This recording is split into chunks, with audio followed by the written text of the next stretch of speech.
Maagang balitaan, maagang usapan sa mga issue at balita. Kasama si Kuya Angelo Palmones sa Magandang Umaga Pilipinas. Mula Lunes hanggang Biyernes.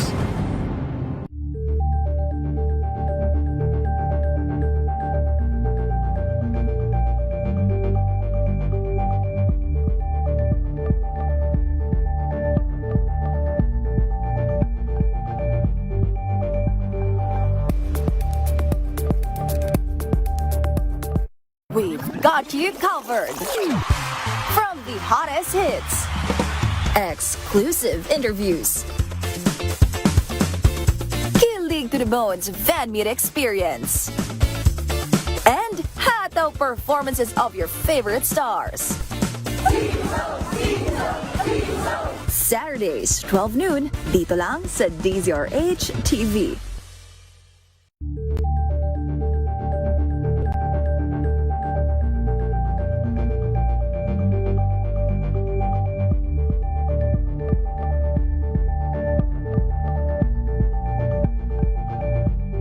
Curious ka ba sa maraming bagay?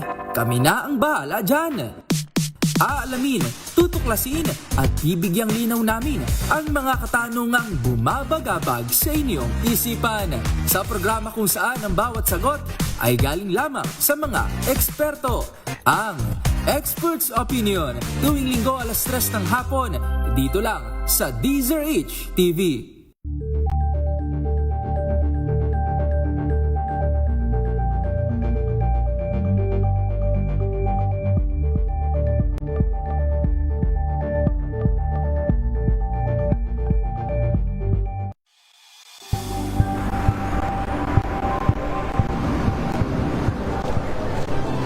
Ating mga eksperto. Dito lang sa Expert Opinion. Ito ang The Better News. TNVS, trending and value show. Kwento, iba't ibang gulo. Dito sa Hoy. Bawat pananagutan ating tatalakayin dito sa Hoy. Bawal yan. Filipino, dito lang sa DZRH Match of Entertainment and Lifestyle. Ito ang MBC-TV Network News. Una sa Pilipinas, una sa Pilipino.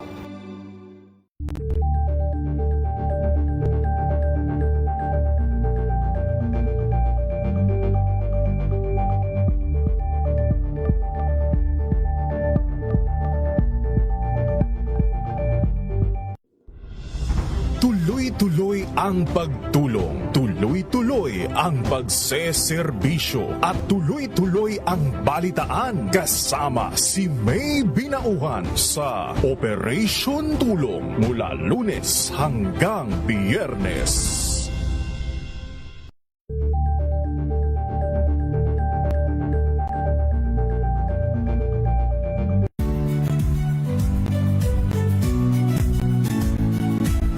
Magandang araw mga kaibigan. Ito po ang inyong balerina ng bayan, si Lisa Makuha Elizalde, na nag-aanyaya sa inyong samahan kami at ang aming mga espesyal na panauhin para sa kalahating oras na masayang kwentuhan sa aming programang Art to Art, kung saan ang usapang sining at kultura ay para sa lahat. Huwag kaliligtaan tuwing linggo, alas 3:30 ng hapon, dito lang sa DZRH Radio, DZRH TV, at via online streaming.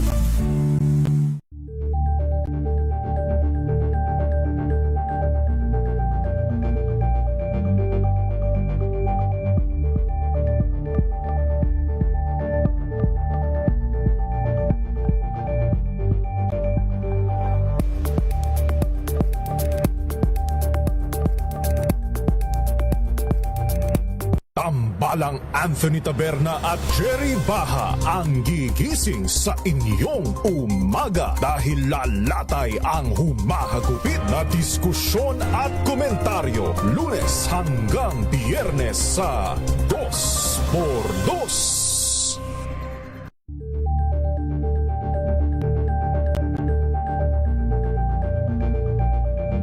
Alamin ang mga maiinit na isyung pambayan, mga balitang kailangan mong malaman, usapin sa pamahalaan, politika, ekonomiya at kabuhayan. Ito ang mga dapat mo malaman, pakialaman at pag-uusapan dahil kayo ang tinig ng mamamayan dito sa Damdaming Bayan.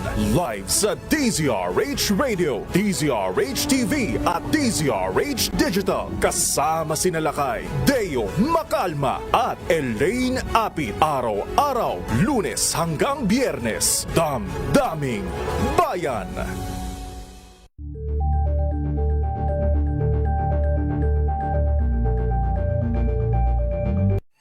Mga balitang gigising sa inyong umaga. Mga balitang kailangan mong malaman. Mapapakinggan sa ACS Balita sa 2x2. Kasama sina Anthony Taberna at Jerry Baha. Lunes hanggang Biyernes.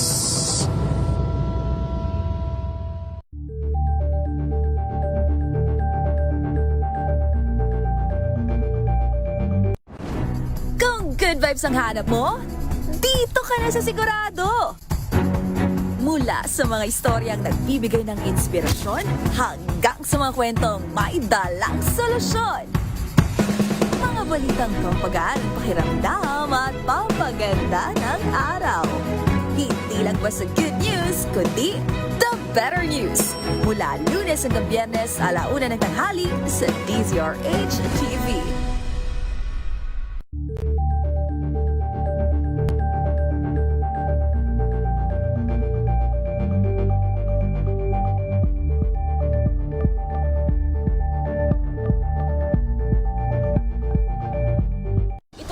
Ng naitalang 17 individual na ang kanilang naaresto.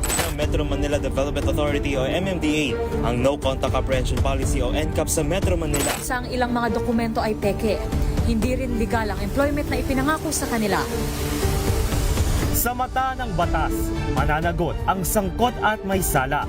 Dahil sa bawat paglabag, may karampatang parusa. Alamin ang mga pananagutan sa likod ng mga bawal. Dito sa Hoy! Bawal Yan! Tuwing Sabado, 11:30 ng umaga. Dito lang sa DZRH TV. Number 1 na naman ang inyong DZRH sa latest survey ng Kantar Media na inilabas nitong January 2026. Hindi lang sa Metro Manila, kundi pati rin sa Mega Manila. Patunay na DZRH lang ang inyong tunay at totoong pinagkakatiwalaan. Taos-puso po kaming nagpapasalamat sa inyong patuloy na pagtitiwala dahil ang DZRH una sa Pilipinas, una sa Pilipino. Saan ka man sa mundo, tayo Pilipino. Nagsimula sa pangarap hanggang sa maabot ang tagumpay. Iba't ibang kwento, iba't ibang mukha ng atletang Pilipino. Mas pinatindi, mas pinalakas, at mas pinaaksyon sa Match Point tuwing Sabado, 12:30 ng tanghali sa DZRH TV.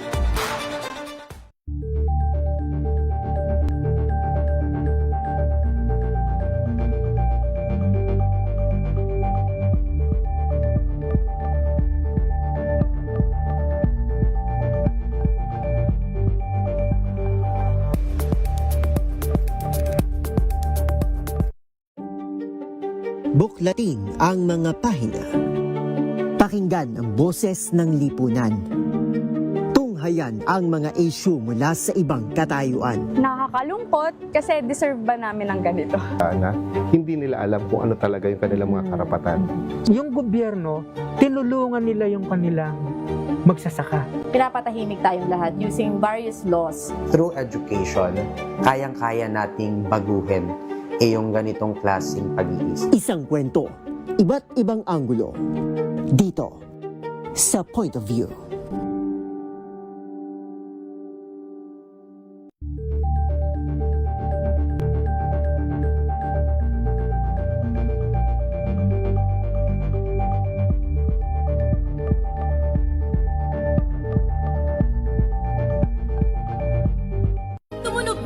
ang gandingan para sa kalikasan. Ang itinanghal bilang Best AM Radio Program Host ay si Cesar Chavez para sa special on Saturday ng DZRH.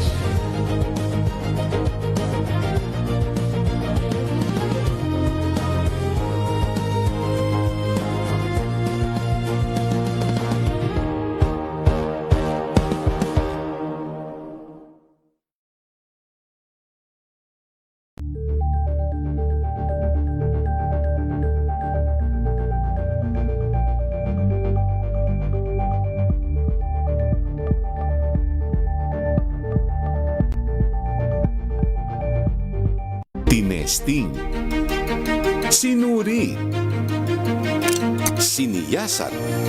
Ang resulta? Super effective ang Shield sa pagpatay ng bakterya at virus. Shield Antibacterial Soap. Believe ang mga eksperto sa Philippine Nurses Association. At si Mami. Tiwala ako sa Shield. Shield Antibacterial Soap. Napatunayang mabisa. Ang mga nurse, tiwala. ACS. Tanggaling-galing mo. Smart dishwashing paste ko. Pritong ulam na masebo. Plano ng kaldero.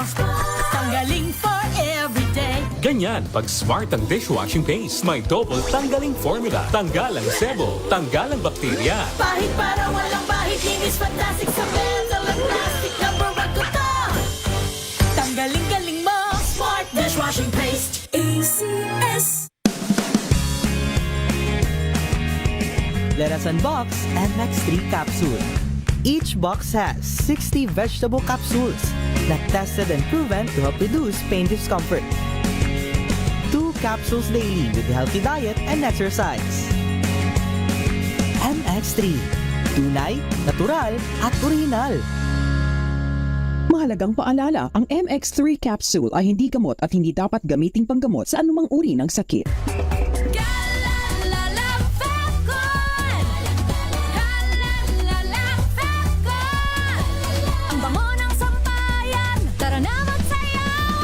Fabcon, amoy nakaka-joyful! Sa lahat ng bagay, simula pa lang, siguraduhing max protection na. Kasi pag kulang ang proteksyon, baka madaling masira. Sa ngipin, dapat may max protection din. Max Alaga ng Unique Toothpaste. With Max Protect Formula, help stop cavities before they start, while keeping breath fresh. Try Unique Maximum Fluoride Protection. Para Max Alaga, Max Protektado. ACS.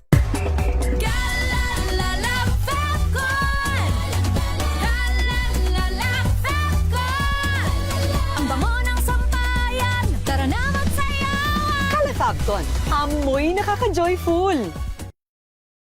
May nagbago. May arte. May budget.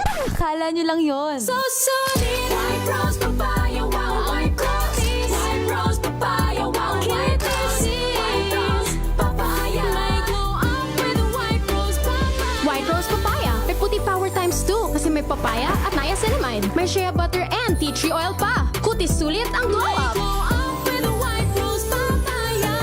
White Rose Papaya. Kutis sulit ang glow up. ACS. Wow, ang saya. Isang barangay na labada, puro mancha pa. Goodbye, pahinga. Mommy, isang laba lang yan sa Pride Bar Blue. May powerful stain-away enzymes na malupit sa dunit mansya. At di masakit sa kamay. Isang laba lang yan. Hello, pahinga. Hello, Pride Bar Blue. ACS. Sa puso ng kalikasan, natatangi ang prutas ng mangosteen. Ito ay nagtataglay ng antioxidant compounds na alpha, beta, at gamma mangosteen. Ang MX3 capsule ay isang food supplement na gawa sa natural na mangosteen. Ito ay tested and proven to help avoid knee joint pain discomfort para iwas-iwas sa sakit with long-term supplementation 2 capsules daily. MX3 capsule. Tunay, natural, at original. Mahalagang paalala, ang MX3 capsule ay hindi gamot at hindi dapat gamiting panggamot sa anumang uri ng sakit.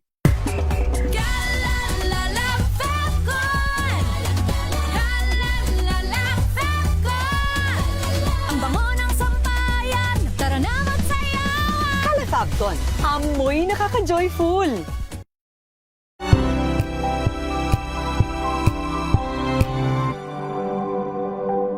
Maagang balitaan, maagang usapan sa mga issue at balita kasama si Kuya Angelo Palmones sa Magandang Umaga Pilipinas mula Lunes hanggang Biyernes.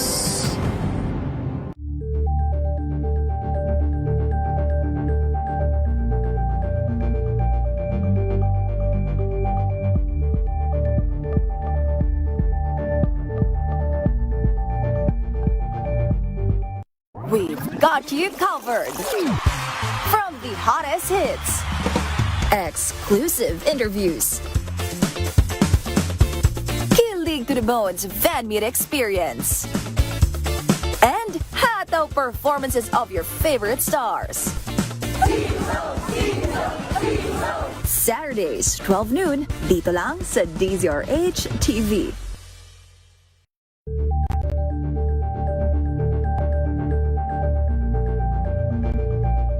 Curious ka ba sa maraming bagay? Kami na ang bahala dyan. Aalamin, tutuklasin at bibigyang linaw namin ang mga katanungang bumabagabag sa inyong isipan. Sa programa kung saan ang bawat sagot ay galing lamang sa mga eksperto. Ang Expert's Opinion, tuwing linggo 3:00 ng hapon, dito lang sa DZRH TV.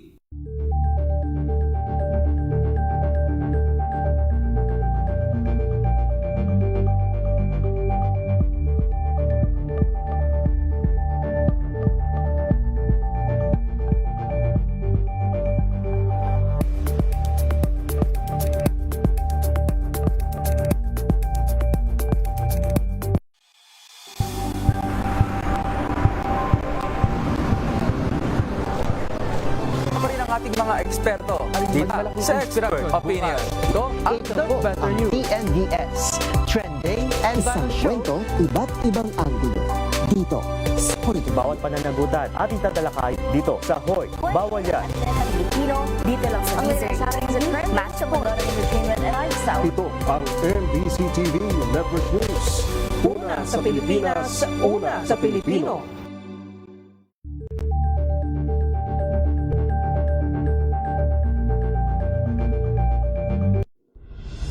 Tuloy-tuloy ang pagtulong, tuloy-tuloy ang pagseserbisyo at tuloy-tuloy ang balitaan kasama si May Binauhan sa Operation Tulong mula Lunes hanggang Biyernes.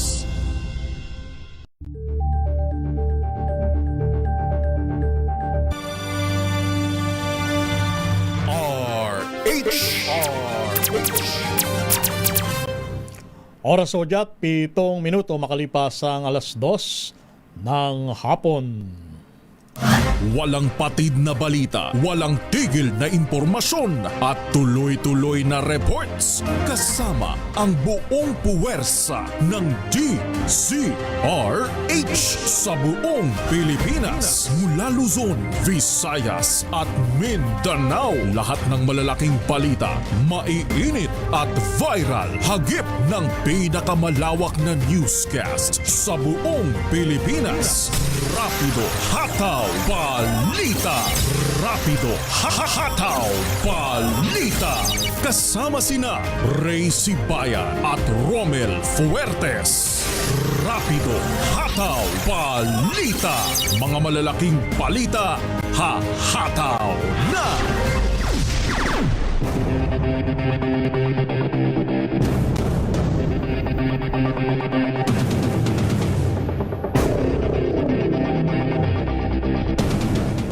Araw po tayo ng Martes, 5 sa buwan ng Mayo. Magandang hapon Luzon, Visayas at Mindanao. Siyempre, huwag natin kalilimutan yung ating mga kababayan sa iba't ibang panig ng mundo, lalo na sa gitnang silangan. Sa ngalan nila kay Ray Sibayan, ito ang inyong lingkod, si Romel Fuertes. At welcome sa inyong programa, ang Rapido Hataw Balita. Agad nating sulyapan ang headlines. Pangulong Marcos, inaming 3 taon na silang hindi nag-uusap ng kanyang kapatid na si Senador Amy Marcos. Inflation rate bumilis sa 7.2% sa nakalipas na buwan ng Abril ayon sa PSA. Pagtaas ng singil sa kuryente, iimbestigahan ng Senado. Charges sa kuryente na pangsuporta sa renewable energy pinasususpinde ng ERC. Show cause order ipinalabas laban sa siyam na motorcycle taxi companies na sumobra sa bilang ng kanilang riders. Simultaneous rollout ng libreng bigas sa Metro Manila, kasado na bukas. Toll collection sa bagong Cavitex Segment 3B, hindi tuloy ngayong araw. Magkapatid, patay naman sa sunog sa San Mateo, Rizal. At lalaki patay sa saksak ng tiyuhin sa Palawan, Leyte. Yan ang ulo ng mga balita at narito na ang detalye. Muli, magandang hapon na Pilipinas. Sa ngalan ni Lakay Ray Sibayan, ito ang inyong lingkod, si Romel Fuertes. Bumilis pa sa 7.2% ang inflation rate o pagtaas ng presyo ng mga bilihin at serbisyo sa bansa ditong nakalipas na buwan ng Abril. Mas mataas ito sa 4.2% inflation rate na nagitala noong nakalipas na Marso. Ayon sa Philippine Statistics Authority, ito na ang pinakamabilis na inflation sa nakalipas na 3 taon. Lumampas din ito sa forecast ng Bangko Sentral ng Pilipinas na 5.6% hanggang 6.4% na inflation rate noong nakalipas na buwan. Pangunahing nakapagambag dito ay ang pagtaas sa presyo ng langis at mga pagkain, partikular ang bigas. Sumipa naman ang halos 123% ang halaga ng diesel, habang halos 60% ang itinaas sa presyo ng gasolina.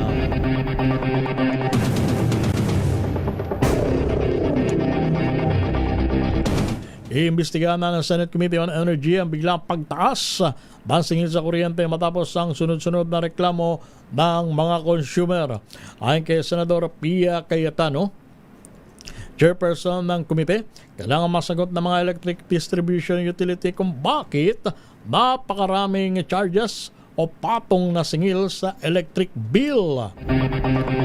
Halimbawa ng senadora, ang reklamo ng isang consumer na naging 7,000 piso ang kanyang bill nitong April mula sa dating 5,000 pesos lamang noong Marso. Halimbawa ng senador, o katwiran naman ng mga distribution utilities ay inaprubahan ng Energy Regulatory Commission ERC at nakabatay sa umiiral na batas sa mga patong na singil sa singil o patong na singil. Giyit ni Cayetano, dahil nakataya dito ang interes ng publiko, ay sasagawan nila pagdinig sa susunod na linggo sa Senate Committee on Energy. Meron tayong 12 minutos makalipas ang alas 2 ng hapon. Nagayon naman ang petisyon ng Consumer Advocacy Group na kuryente.org sa Energy Regulatory Commission upang ipasuspende ang paniningil ng Green Energy Auction Allowance at Feed-in Tariff Allowance o FIT-all.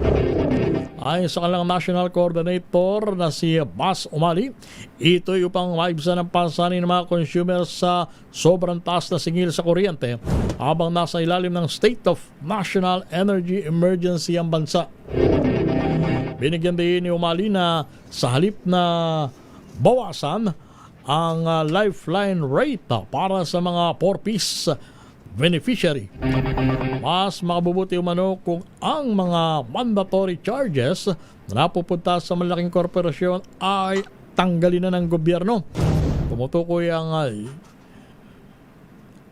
Green Energy Auction Allowance at FIT-all o Feed-in Tariff Allowance sa mga mandatory charges na pantulong sa pagpapalaganap ng renewable Energy. Samantala naman, pinagpapaliwanag po ng LTFRB ang Siyam na motorcycle taxi company dahil naman sa sobrang bilang ng kanilang mga rider. Natuklasang mas marami ang kanilang riders kumpara sa opisyal na bilang ng rehistradong unit sa LTFRB nang magsumite ng listahan para sa beneficiaries para sa fuel subsidy. Dahil po dito, umabot na po sa 30 ang bilang ng ride-hailing companies ang inimbestigahan ng ahensya dahil naman sa illegal onboarding. Yan naman ni LTFRB Chairman Vigor Mendoza II na mananagot daw pong lahat ng mapatutunayang lumabag sa batas. Meron tayong 14 minutos makalipas ang alas 2 ng hapon. Kami ang inyong mga tagapaghatid balita. Ito ang inyong lingkod, si Romel Fuertes. At Ray Siban para pa rin po sa DZRH, una sa Pilipinas. Una sa Pilipino. Suportado ng Department of Energy ang panukala na alisin na ang value-added tax sa kuryente para mapababa ang singil sa consumers. Pero git ni Energy Secretary Sharon Garin, mandato na ng Department of Finance ang desisyon na sa suspensyon, removal or implementasyon ng anumang tax measure. Nasa DOF na anya ang bola upang magsagawa ng assessment o reviews sa panukala para sa naturang mungkahi. Ipinapaubaya na rin ng Energy Secretary sa DOF ang pagsusuri sa magiging overall impact o epekto ng VAT removal sa ekonomiya at sa mga serbisyo ng pamahalaan. Samantala, ipag-unayan na po ang Department of Public Works and Highways, DPWH, sa Pulisya, Department of Interior and Local Government para daw po sa mas maigpit na pagpapatupad ng anti-truck overloading. Kasunod pa ito ng pagguho ng Kaliwet Bailey Bridge sa Barangay Nalasin sa Santo Domingo, Ilocos Sur ng nakalipas na Sabado. Matapos pong daanan ng truck na may bigat na 20 tonelada sa kabila ng umiiral na 5 tonelada lamang ang load limit ng naturang tulay. Ayon po kay Dizon, kay Secretary Vince Dizon ng DPWH, kailangan ng kumilos ng Highway Patrol Group para sa mas istriktong pagpapatupad ng naturang batas sa overloading. Bukod po dito, ibinigyan din ni Dizon na panon na rin para sumailalim sa rehabilitasyon ang mga kalsada at tulay sa buong bansa. Iginit din ni Secretary Dizon ang paggamit ng magagandang materyales sa pagsasaayos ng mga tulay at kalsada tulad po ng reinforced concrete pavement na ginagamit na niya ngayon sa Maharlika Highway.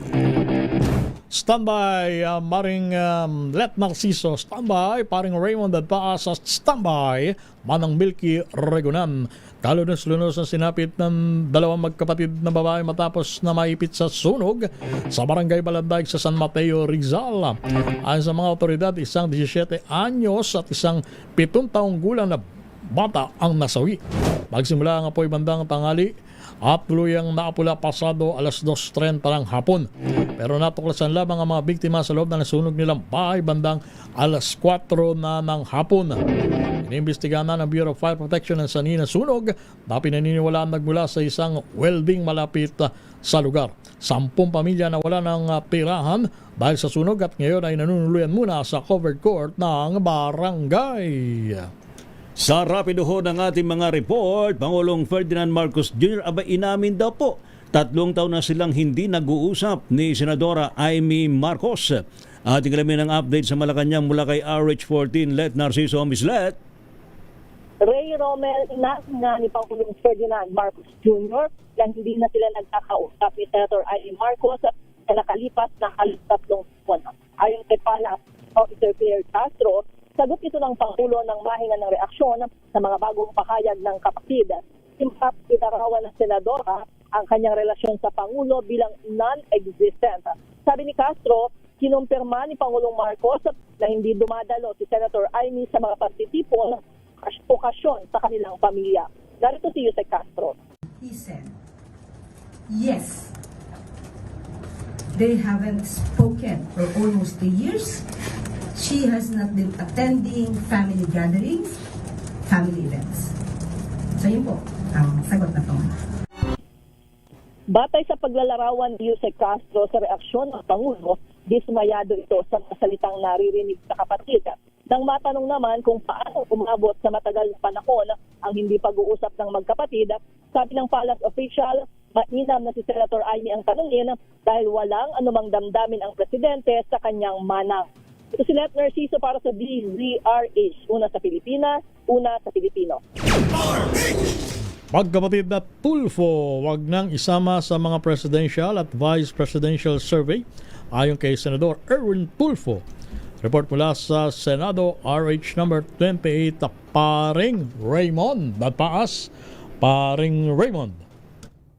Paring Romel Ray, nakiusap ang magkapatid na Senador Erwin at Rafi Tulfo na huwag na silang isasama pa sa mga survey na ginagawa para sa presidential at vice presidential candidates sa 2028. Ayon kay Senador Erwin, nagulat daw ang kanyang kuya na si Senador Rafi nang nabalitaan at nakita ang resulta ng survey. Ito ay ang survey ng Pulse Asia noong February 27 hanggang March 2 na nagsasabing tabla si Senador Rafi at Vice President Sara Duterte na tig 46% para sa pagka-presidente kung sila ang magkatapat o one-on-one sa eleksyon. Sabi ni Senador Erwin, kontento na sila sa kanilang trabaho sa Senado, kaya't mas mabuting tumingin na sa ibang mga interesadong mga kandidato. Kabilang sina DILG Secretary John Vic Remulla, Senador Risa Ontiveros, Senador o dating Senador Antonio Trillanes, dating Senador Mar Rojas at dating Vice President Lenny Robredo. Nangangamba umano si Senador Rafi na kukuyugin siya ng mga supporters ni VP Sara dahil sa nasabing survey. Sa overall presidential survey ng Pulse Asia na kinomisyon ni Senate Majority Leader Juan Miguel Zubiri, nanguna si VP Sara Duterte na may 43%. Si dating Vice President Lenny Robredo ay 27%, 19% kay Senador Rafi, 5% kay Senador Risa Ontiveros, 2% kay Senador Bam Aquino at 1% kay Secretary John Vic Remulla. Pakinggan natin si Senador Erwin Tulfo. Gusto po ng brother ko and myself, sana po next time wag na po isama-sama yung mga kapatid po namin dyan, yung mga tatakbo, possible candidates, presidential, vice presidential. Eh, ang plano lang po talaga namin, hanggang dito lang po kami sa Senado, kaya Senator Rafi was also worried last night, makita po yung lumabas po sa media, sa social media kahapon, at sinasabi po na kahit sila ni Sara, marami na mga problema dyan. Papasok na naman po yung mga buses, mga drones. Wala naman ho talaga plano ho yung kapatid ko. I was talking to him last night. Or sino man po sa amin to run for higher office in 2028. Okay na ho kami dito sa Senado. We're happy na makatulong, craft laws. Pero po isa survey. Pakiusap po namin si Senator Rafi, ako po myself, na baka pwede po sa mga susunod na survey, huwag na ho muna isama yung mga pangalan po namin. Kasi ito si RH28, Raymond The Paz para sa DZRH, una sa Pilipinas, una sa Pilipino. Parang Raymond. Yes. Pero sa tagal na natin na nagko-cover sa mga ganyan, at the end of the day, most likely, lalo na pagka ang survey nagkaroon ng trending, nagbabago ang desisyon di ba? May mga pagkakataon na gano'n na parang Raymond. Depende sa magiging kasunod dahil ang pagkakabamit ni mga ano pa lang to uuna pa lang. Ngayon na depende sa mga susunod pa mga bigwas pa lang. Kaya nga, sabi ko nga pagka meron ng trending at lumalabas na halos gano'n na magiging resulta ng survey llamado, most likely mayroong mga pagkakataon na nagbabago ang isip sa mga huling araw. At marami ding napahamak dahil sa mga survey. Isa pa yan. Yes, isa pa yan. Tama. Sige, abangan natin susunod na kabanata. Salamat lang kay Raymond. Mamaya-maya, dahil naintayin namin na pagbaba ni Senator Rafi kung ano naman yung kanyang statement hinggil dito sa mga survey na ito na inilabas ng Pulse Asia. At inamin ni Senator Mig Zubiri na siya ang nag-commission dito, na ginagawa itong kanyang pinapa-survey na ito. Mula sa Senado, balik sa inyo, Paring Ray at Paring Romel. Thank you. Salamat lakay Raymond at Paz. Samantala, fuel smuggling at tax evasion ng mga nasa likod nito, abay dapat daw pong maimbestigahan. Ating pong alamin ang update, detalye po niyan sa report ni RH12 Milky Rigunan. Milky. Lea Tromel, kailangan mapanagot ang mga nasa likod ng fuel smuggling na sangkot din sa tax evasion o hindi tamang pagbabayad ng buwis. Ayon kay Manila Representative Rolando Valeriano, chair ng House Committee on Public Order and Safety, kailangan ng koordinasyon ng Philippine Coast Guard, Philippine Navy at Department of Energy para mahabol ang mga fuel smugglers at illegal oil importers. Sabi ni Valeriano, sa modus na ipupuslit ang produktong petrolyo sa pamagitan ng STS o ship-to-ship transfer sa pakaragatan bago pa man ito makarating sa bansa. Dahil dito tinatayang 60 billion pesos in revenues ang nawawala sa kita ng gobyerno kapag naipuslit ang imported na langis sa pamagitan ng STS. Paliwanag ni Valeriano, lehitimong maritime operations naman ang STS transfer. Pero dahil sa karagatan nito nangyayari at malayo sa regular port supervision, naabuso ito lalo na kung walang tamang pagbantay at hindi dokumentado. Batay sa informasyon, talamak ang STS sa ports of Davao, Batangas, Cagayan de Oro at sa lalawigan ng Bataan. Ako si Milk Regunaan Nagulat para sa DCRH, una sa Pilipinas, una sa Pilipino. 7 pesos na taas presyo sa kuryente na pigil ng Department of Energy. Aba, dapat pala tayo magpasalamat. Oh. Pero mo, 7 pesos. Oo, bay malaki yan. Detalye, ibalita mo yan. RH number 15, Giselle Ricafort. Giselle. Ibinida ng Department of Energy na naiwasan o napigil daw nila yung pagkakaroon ng 7 pisong pagtaas sa presyo ng kuryente. Ayon kay Energy Secretary Sharon Garin, bunsod ito ng kanilang mga inisyatibo bilang kanilang pangunahing mandato. Mapabababa pa raw yung singil sa kuryente kung aalisin yung value added tax sa VAT. Pero diin ang kalihim, kailangan pag-aralang maigi yung panukalang VAT removal para matukoy kung ikabubuti raw ito ng buong nasyon. Bagamat suportado, sinabi ni Garin na hindi ang DOE yung magdedesisyon nito, kundi ang economic managers at yung Kongreso dahil may mas malawak itong epekto sa ating ekonomiya. Kailangan kasi anyang masiguro na balanse yung mababang electricity cost na ibinibigay na serbisyo publiko ng nasyonal na pamahalaan. Nagkahanda raw ang DOE na magbigay ng technical input sa magiging impact sa energy sector ng anumang panukala upang maprotektahan ang parehong mga consumer at fiscal sustainability. Sabi pa ng kagawaran, dapat isulong yung abot kayang kuryente sa pamamagitan ng tuloy-tuloy na reforma sa sektor, kabilang yung efficient generation, pagpapahusay ng grid reliability, pagpapalakas sa kompetisyon at yung responsableng paggamit ng ating mga kababayan. Nitong Lunes, naghain si Senator Risa Ontiveros ng Senate Bill number 2076 na layunin na alisin yung VAT sa electricity system laws na kasalukuyan nating pinapasan. Ito si Giselle Ricafort para sa DZRH, una sa Pilipinas, una sa Pilipino. Thank you, salamat Miss Giselle. Samantala, simultaneous rollout ng libreng bigas. Yun, sa Metro Manila, kasado na raw bukas. Ating alamin sa report ni RH52 Edniel Parosa. Edniel. Arangkada na bukas, May 6, ang pamahagi ng libreng bigas sa Metro Manila sa pamamagitan ng Local Government Support Fund. Kinumpirma sa DZRH News ni San Juan City Mayor at Metro Manila Council President Francis Zamora ang simultaneous rollout itong biyayang bigas sa iba't ibang lokal na pamahalaan sa National Capital Region. Sa lungsod ng San Juan, uunahin ani Zamora ang sektor ng senior citizen kung saan 8,898 na magiging benepisyaryo. Sabi ng alkalde, natukoy ang mga ito sa tulong ng kanilang mga asosasyon sa bawat barangay. Sa ilalim ng programa, tatanggap ng 10 kilong bigas sa bawat benepisyaryo 4 na beses buong taon, ngayong Mayo, sa Hulyo, sa Siyempre at Nobyembre. Sa bayan din itong isasagawa ng iba pang LGU sa Kamaynilaan, pero nakadepende raw sa bawat LGU ang ipaprioridad na grupo. Naura ng tinura ni Pangulong Bongbong Marcos ang Rice Subsidy Program bilang isa sa mga diskarte laban sa kung tawagin global oil price shock.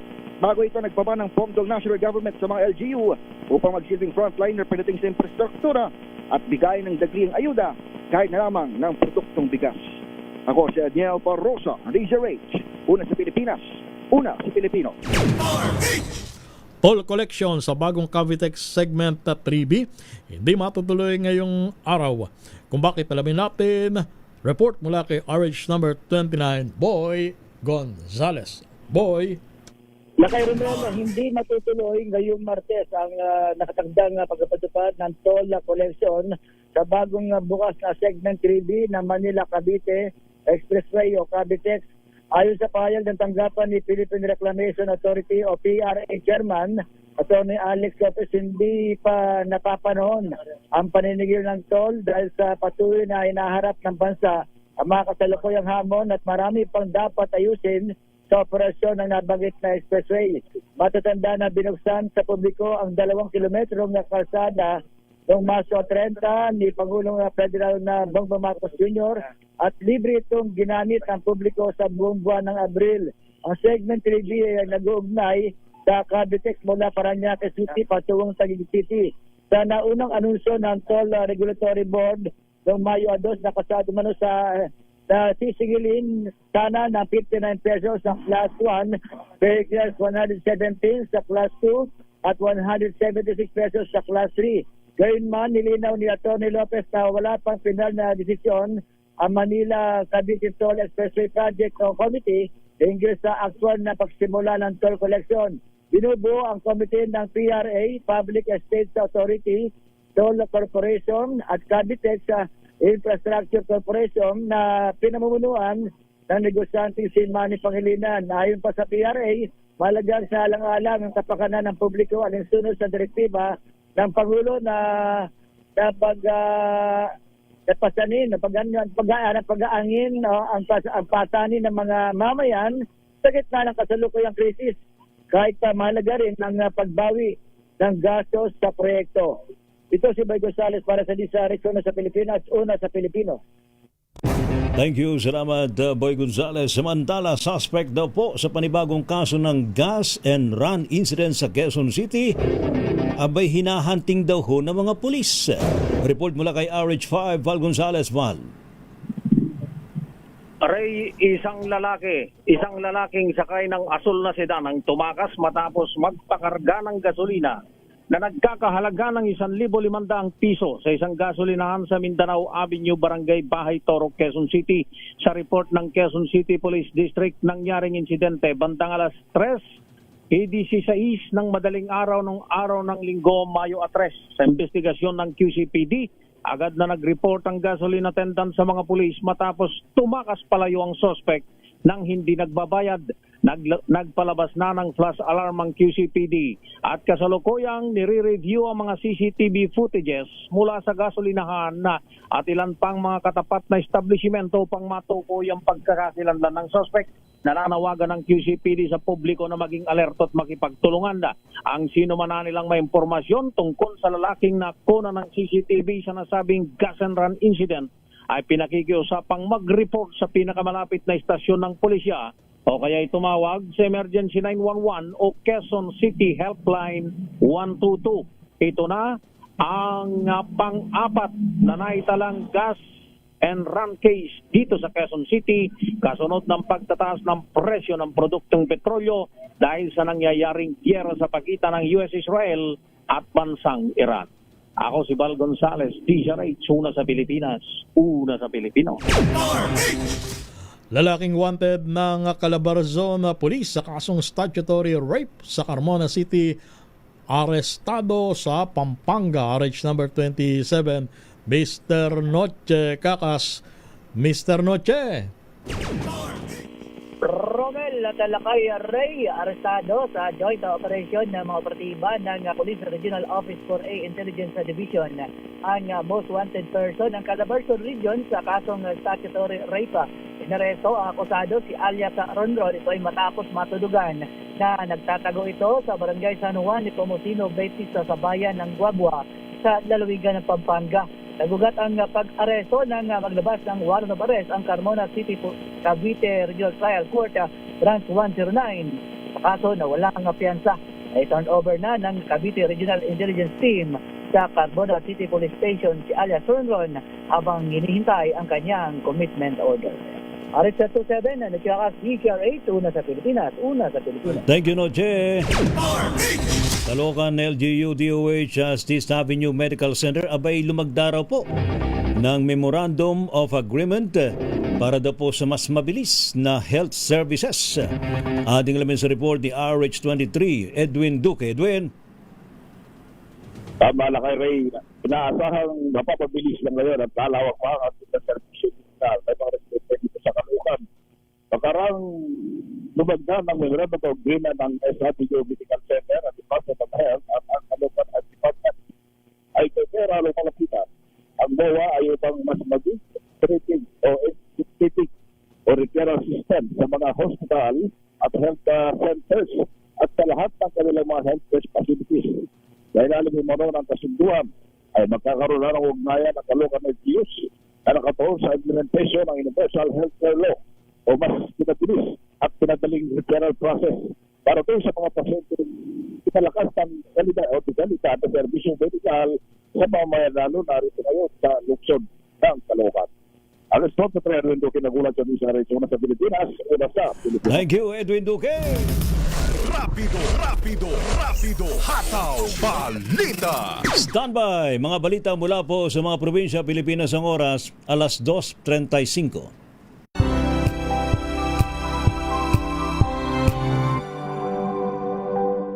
Hello, Washi! Laundry day na naman! Yay! Anong meron? Mancha ng chocolate, putik, may libag pa! Kaya natin yan! With Pride Washing Machine Detergent, may triple stain-away formula. Tanggal ang makapit, madikit, at malupit na dumit mancha. Kaya easy-easy ang labada. Mula noon hanggang ngayon! All you need is pride. All you need is pride. ACS. Jiggy Manikad po. Bilang isang broadcaster, mahalaga sa akin ang tamang impormasyon sa lahat ng bagay, kahit sa kape, mapanuri ako. Kaya dito ako susubukan ng MX3 Coffee. Ito'y low acid, cholesterol free, at may vitamin C plus calcium. Sigurado ako sa MX3 Coffee. Dito ako bilib.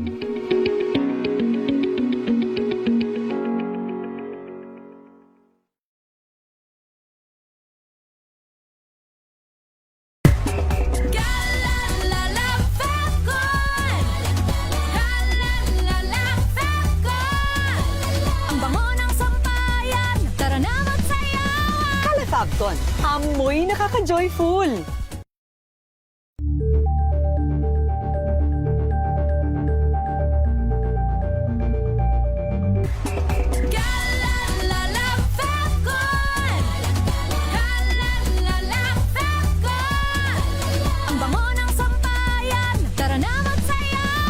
Fabcon, amoy nakaka-joyful.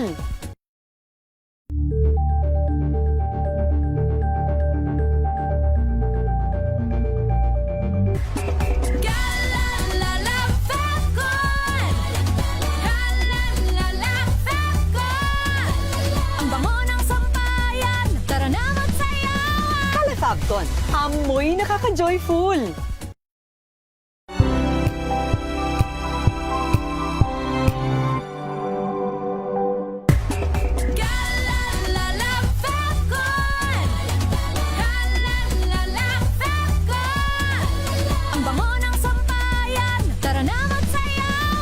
Fabcon, amoy nakaka-joyful.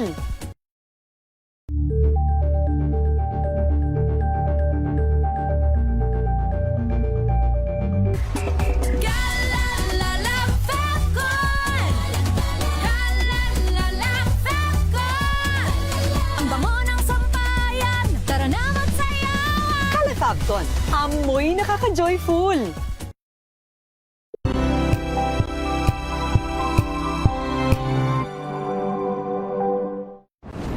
Kung good vibes ang hanap mo, dito ka na sa sigurado. Mula sa mga istoryang nagbibigay ng inspirasyon hanggang sa mga kwentong may dalang solusyon. Mga balitang pampagaan, pakiramdam at pampaganda ng araw. Hindi lang ba sa good news, kundi the better news. Mula Lunes hanggang Biyernes, 1:00 ng tanghali sa DZRH TV.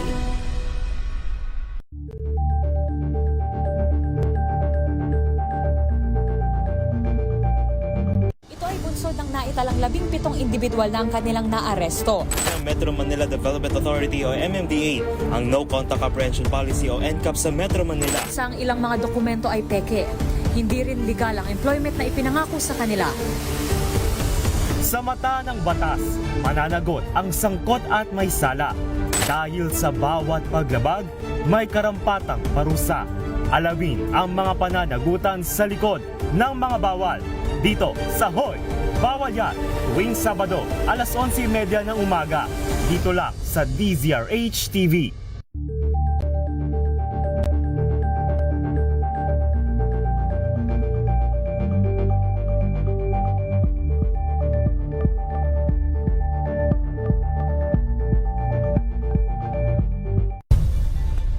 Nagsimula sa pangarap hanggang sa maabot ang tagumpay.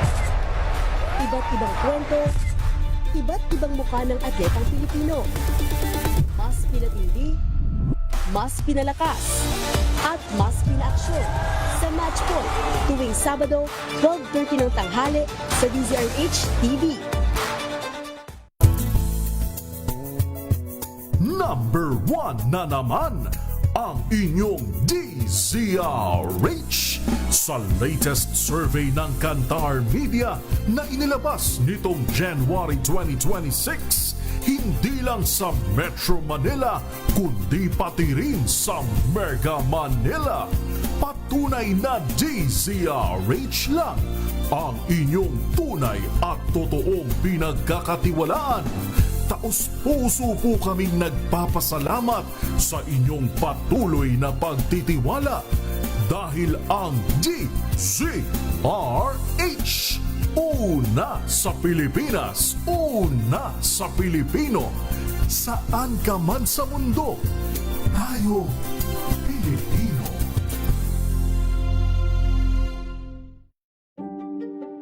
Buklatin ang mga pahina. Pakinggan ang boses ng lipunan. Tunghayan ang mga issue mula sa ibang katayuan. Nakakalungkot kasi deserve ba namin ng ganito? Na hindi nila alam kung ano talaga yung kanilang mga karapatan. Yung gobyerno, tinulungan nila yung kanilang magsasaka. Pinapatahimik tayong lahat using various laws. Through education, kayang-kaya nating baguhin yung ganitong klaseng pag-iisip. Isang kwento, iba't ibang anggulo. Dito, sa Point of View.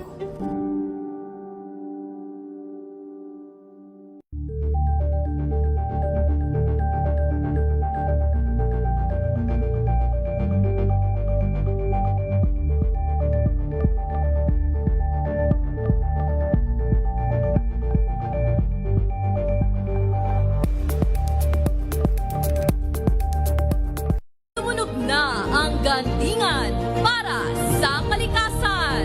Ang itinanghal bilang Best AM Radio Program Host ay si Cesar Chavez para special on Saturday ng DZRH.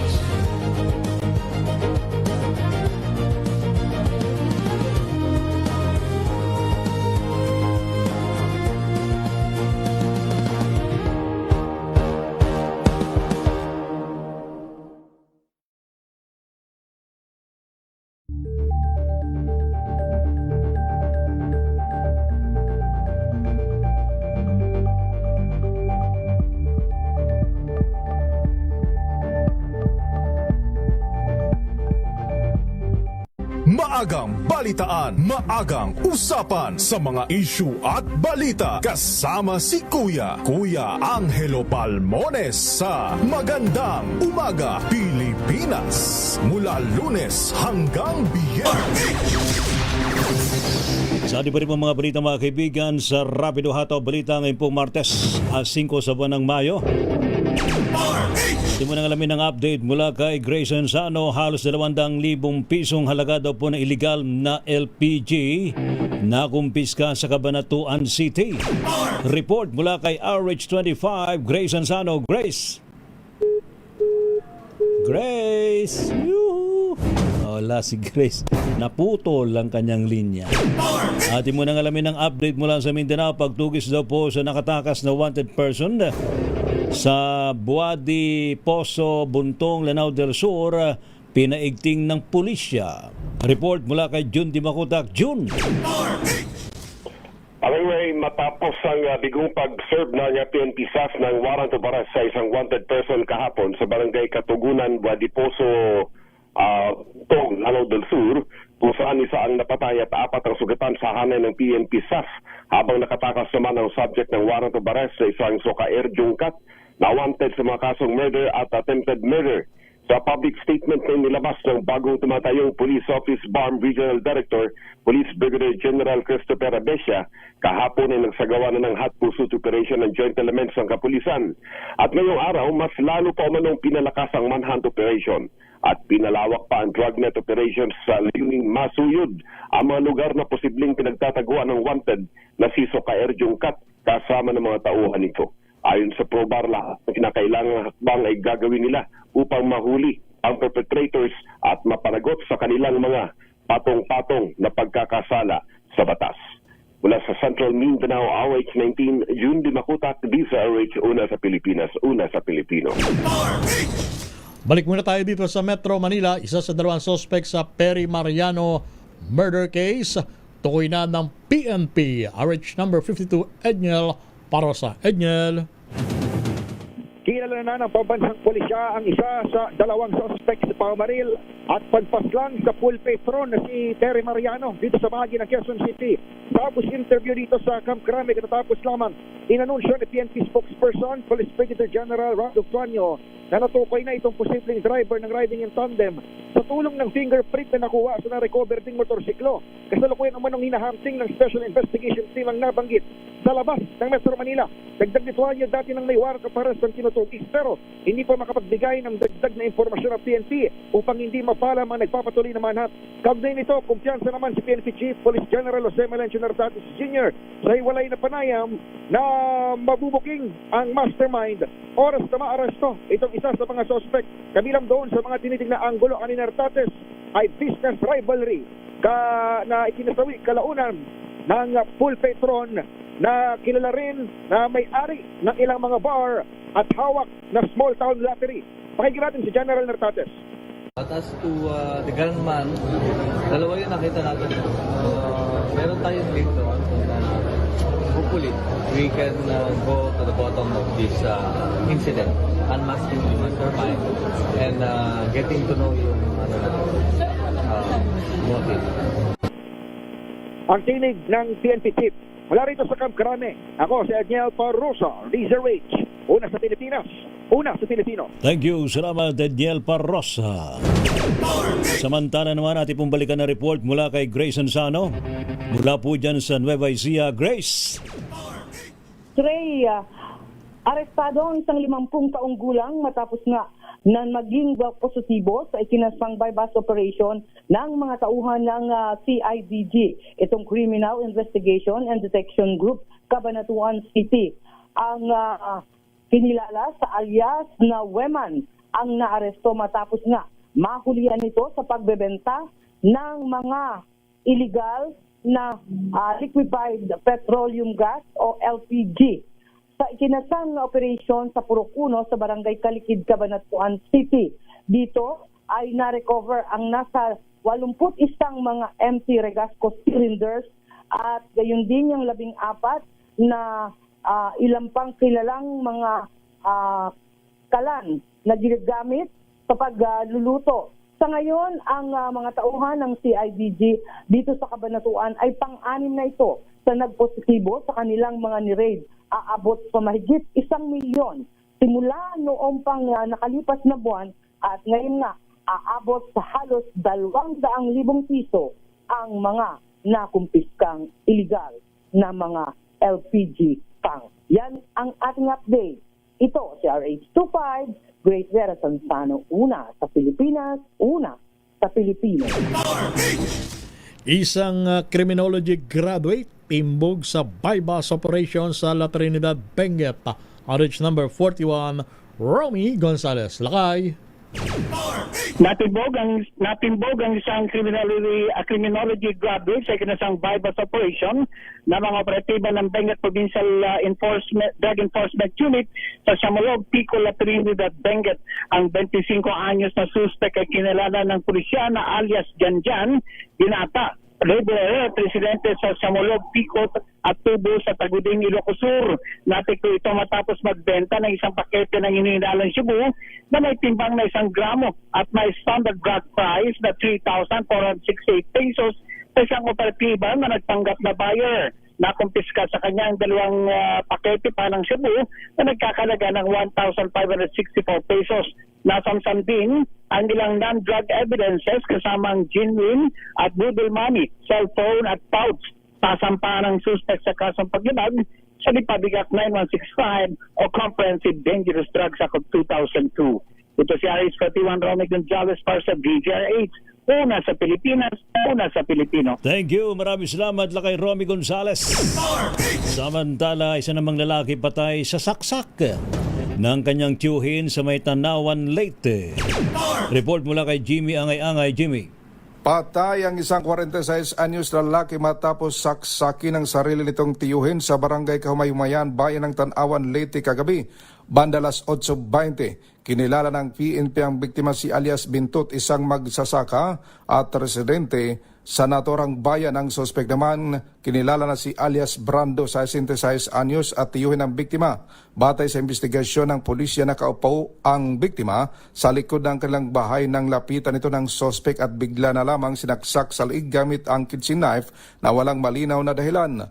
Ayon sa anak ng biktima na si alias June, naganap ang insidente habang nasa loob ng bahay ang iba pang miyembro ng pamilya. Agad naman itinakbo ang biktima sa Sisto Sumayos Hospital para malapatan ng kakulang lunas, ngunit idineklara na dedo na raval ang atinding physician. Naresto naman ang Tanawan PNP ang sospek sa tulong ng mga barangay tanod at sa kasalukuyan nasa kustodiya ito ng pulisya.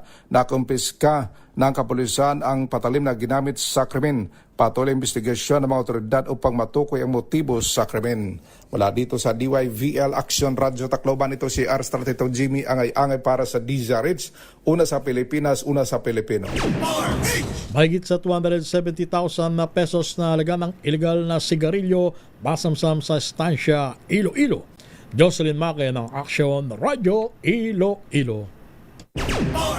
Naaresto ng mga otoridad sa entrapment operation ang 28 anyos na babae at nasamsam ang mga iligal na sigarilyo sa Barangay Poblacion Zone 2 Estancia. Nadakip ng mga operatiba ng Iloilo Maritime Police Station ang suspect na si alias Teray kasunod ng matagumpay na buy-bust operation. Sa pag-inspeksyon ng mga otoridad, nadiskubre na hindi sumusunod sa nire-require na graphic health warnings at excise tax stamps na inisyu ng Bureau of Internal Revenue ang mga sigarilyo. Nakumpiska ang 360 na reams ng iligal na sigarilyo na nagkakalaga ng 272,650 kasama ang marked money na ginamit sa operasyon. Nahaharap sa mga kasong paglabag sa Graphic Health Warnings Law at National Internal Revenue Code of 1997 ang suspect. Mula sa Action Radio Iloilo, ito si Jocelyn Maque para sa DZRH. Una sa Pilipinas, una sa Pilipino. Thank you, salamat Jocelyn. Samantala, higit 40,000 pisong halaga daw po ng shabu nakumpiska. Suspect na aresto naman sa isang buy-bust operation sa Lingayen, Pangasinan. Report mula kay Freddy Fardo. Freddy. Nasa kustodiyan ng Lingayen Police Station ng isang 50 anyos na lalaki, furniture maker at residente ng Lingayen, matapos itong masakote sa ikinasang buy-bust operation ng PNP. Sa ulat ni Chief of Police Lieutenant Colonel John Mar Gonzales, alas 8:55 kagabi, nagsagawa ng anti-drug operation ang kanyang mga tauhan sa Drug Enforcement Unit, katuwang ang Provincial Drug Enforcement Unit, Provincial Intelligence Unit ng Pangasinan PPO. Isa ang nagkunyaring buyer at nakabili sa suspect ng 2 plastic sachet na naglalaman ng hinihinalang shabu na tumitimbang ng 6.09 grams na may street drug price na 41,412 pesos kapalit ng mark money at agad itong inaresto. Nasamsam sa suspek ang ginamit na mark money. Kasong paglabag sa Republic Act 9165, Comprehensive Dangerous Drug Act of 2002 ang kinakaharap ngayon ng akusado. Mula sa Action Radio Pangasinan, ito si Freddy Fajardo Aristartet nag-uulat para sa DZRH, una sa Pilipinas, una sa Pilipino. Babaeng ng hold up ng STL sa Vigo City sa Davao del Sur. Gumamit ng toy gun. Ayun, arestado. June Soter ng Action Radio Davao. June. Kalabuso sa kulungan ang isang babaeng suspek matapos mabigo sa tangkang hold-up sa isang small town lottery o STL outlet sa Lapu-Lapu Extension, Barangay Zone 3, Digos, Davao del Sur, hapon ng Mayo 4, 2026. Ayon sa Digos City Police Station, dumisponde ang mga otoridad bandang alas 3:30 ng hapon matapos ma-report ang insidente. Kinilala ang biktima na si Ray Mark, 34 anyos, residente sa Zone 1, Digos City, at isang LGBT. Habang ang suspect ay nakilalang si Parida Landunan, 40 anyos, byuda, walang trabaho at pansamantalang nanirahan sa nasabing lugar. Sa panang investigasyon, nagpanggap na tataya ang suspect bago nagdeklara ng hold up habang may hawak na baril. Dahil sa takot, binigay ng biktima ang kanyang cellphone. Gayunman, napansin ng biktima na laruan lamang ang baril na ginamit ng suspect, kaya kagad ito ng laban at sinunggaban ang suspect. Tumulong din ang mga residente sa lugar hanggang sa dumating ang mga pulis at tuluyang naresto ang suspect. Na-recover mula sa suspect ang toy gun na ginamit sa krimen. Kasalukuyang nasa kustudiya ng kapulisan ng suspect at naharap sa kasong robbery. Ito si June Suter para sa DZRH. Una sa Pilipinas, una sa Pilipino. Metro Manila ngayon. Sa ating pong Metro Manila ngayon, ni Kyle Bullias. Kyle, go! Lakay Ray Romel, sinuyod ang mga tauhan ng Swiss Traffic Action Group o STAG ng MMDA ang dalawang mabuhay lane sa Metro Manila para habulin ang mga lumalabag sa illegal na pagpaparada ng mga sasakyan, street parking at mga kolorum. Kabilang dito ang kahabaan ng EDSA, Aurora Boulevard, Andrews Avenue, PNX, Rojas Boulevard, Plaza Itas at Makapagal. Sa nasabing operasyon, 3 ang pinaghahatak ng mga otoridad. 49 ang nahuli sa pamamagitan ng physical apprehension habang 33 naman ang nahuli sa non-contact apprehension. Sa iba pang balita, pansamantala ay pinagbabawal sa mga truck ang pagdaan sa kahabaan ng Sampaguita Street hanggang sa ilang-ilang street sa Barangay Balangka sa Valenzuela City. Dahil naman ito sa gagawing drainage rehabilitation project ng DPWH sa nasabing lugar. Inumpisa na ito kahapon at tatagal hanggang sa May 17, 2026. Pinapayuhan ng mga truck driver na dumaan muna sa mga alternatibong ruta upang makaiwas sa abala. Samantala, may alok namang libreng sakay ang Department of Transportation sa MRT Line 3 para sa mga delegado ng Philippine Dental Association Annual Convention and Scientific Sessions. Ito ay simula sa May 11 hanggang 15. Kailangan lamang nila magpakita ng kanilang delegation ID para ma-avail ang libreng serbisyo. Ayon sa pamunuan ng MRT3, ito ay kanilang paraan para kilalanin ang ambag ng mga dental professionals sa buong bansa. Yan ang latest sa Metro Manila ngayon. Ito si Kyle Bullias ng DZRH, una sa Pilipinas, una sa Pilipino. Thank you, Kyle Bullias sa iyong Metro Manila ngayon. Happy birthday muna kay Eric Lucero. Eric Lucero, parang Eric happy Lucero. Happy birthday sa iyo. Maligayang kaarawan. More birthdays and blessings to come. Ayan. And of course, mga kaibigan, po ang kabuuan po ng ating pong Rapido Hataw Balita. Ngayon pong hapong ito, mga kaibigan, ng Martes. Maraming salamat sa buong persa ng DZRH News Team. Thank you, Miss Elaine, kay Jeric, sa ating mga classmate. At yung po mga lingkod, mga kaibigan, sina Ray Sibayan. At Romel Fuertes. Para sa DZRH, una sa Pilipinas. Una sa Pilipino. Pilipinas ang oras, 3 minutes bago sumapit ang alas 3.